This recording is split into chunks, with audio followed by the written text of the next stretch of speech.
오늘 어버이날인데 카네이션 달 수 없다. 노란 리본 달자 이렇게 외치시는 분들이 있고요. 어제 저녁부터 오늘 오후까지 1박 2일 촛불 행진도 하셨다고 하고요. 자, 이 행진 또 행사들을 주최한 참교육 학부모회 박범희 회장 연결합니다. 박 회장님 나와 계시죠? 예, 안녕하세요. 1박 2일 촛불 행진은 밤을 새우신 건 아닌 거죠? 그렇게는 하지는 않았고요.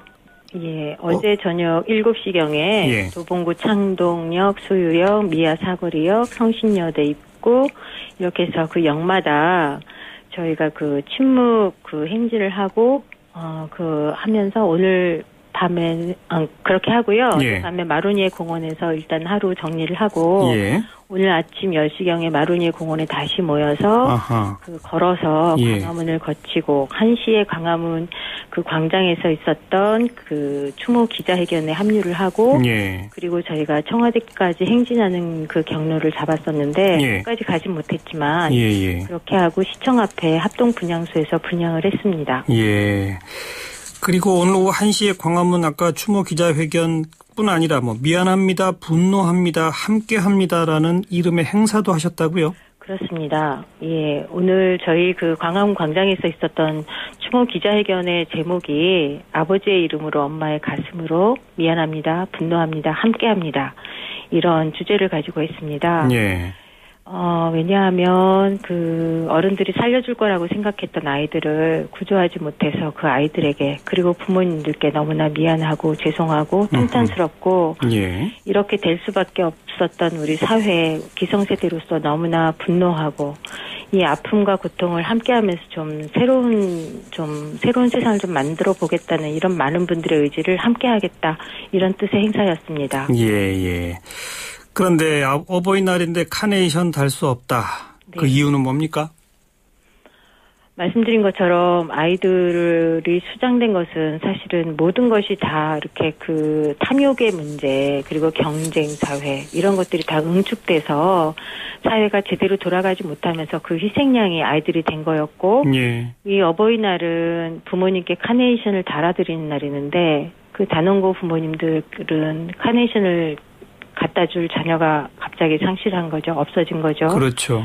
그래서 저희는 카네이션을 같은 부모로서 그리고 아이들의 고통을 나누는 학부모로서 저희가 그것을 달 수가 없었고 예. 또 하나는 이런 상태가 되도록 너무나 무능력하고 부패가 갈수록 드러나고 있는 이 정권 역시도 이 어떤 책임이 있는 분들도 카네이션을 달 자격이 없는 거 아니냐 이런 뜻이었습니다. 예.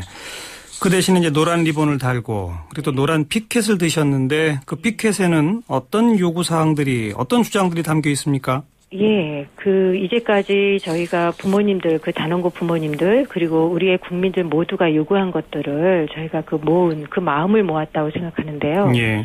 무엇보다 이런 불안한 사회, 무능하고 누구도 책임지지 않는 이런 나라에서 아이를 키울 수 없기 때문에 국민의 안전, 아이들의 생명을 보호할 수 있는 안전대책을 마련하라는 것, 그리고 가만히 있으라고 강요하지 말고 판단력을 길러달라는 것, 그리고 이것의 진상을 철저하게 규명하고 책임져야 할 사람 반드시 물러날 것, 그리고 아이들과 학부모들을 괴롭히고 있는 정부나 이런 일부 언론들의 그리고 대통령 역시도 국민들에게 진정으로 사죄하고 향후 어떻게 할 것인지 같이 머리를 모아서 좋은 결론을 냈으면 좋겠다 이런 내용들이었습니다. 예.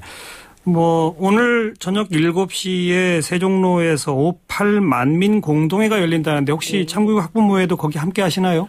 거기는 저희가 이제 주체적으로 가지는 않고요. 주체로 가지는 않고요. 그야말로 만민 공동회는 누구나 와서 자유 발언을 하는 것이기 때문에 저희들도 원하는 사람들은 많이 참여할 것으로 봅니다. 이미 열리고 있겠죠. 그렇죠. 네. 그런데 안산 단원고의 관할 교육청인 경기도교육청에서 일선 학교 교사들한테 세월호 관련 집회에 참여하지 말아라 이런 공문을 내려보냈다는 소식 혹시 들으셨나요? 예, 알고 있습니다. 어떻게 보십니까 이거?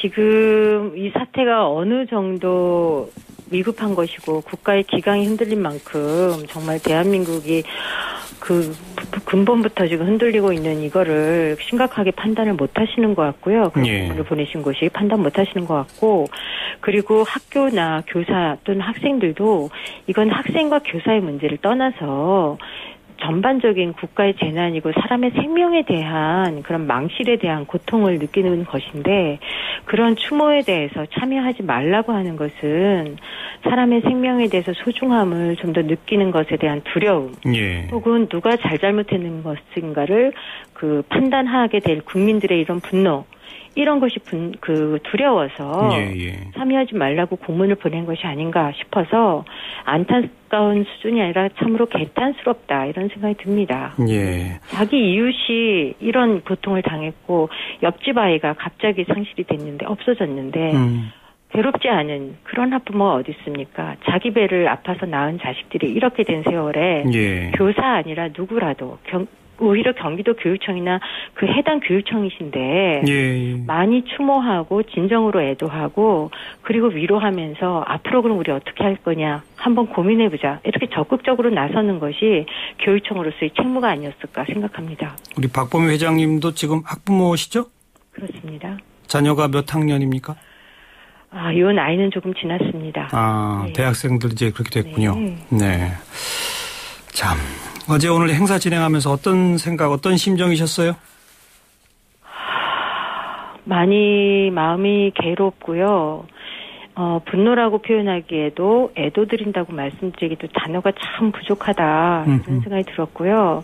그냥 엄마고 여자이기 때문에 애를 낳아보는 사람이기 때문에 분노하는 게 아니라 자기 눈에 넣어도 아프지 않은 게 대한민국의 모든 어른들의 아이들을 보는 시선이었을 겁니다. 200여 명의 어른까지 포함한 이 많은 사람들이 지금 이렇게 수장이 된 이 상태에서 도대체 정부가 아직도 왜 뒷짐을 지고 있고 속 시원하게 국민들의 이 불안과 분노를 해결을 하지 못하는지 그 이유를 도저히 저희는 일반 평범한 시민으로 알 수가 없습니다. 여기까지 듣게요. 고맙습니다. 참교육 위한 전국 학부모의 박범희 회장이었습니다.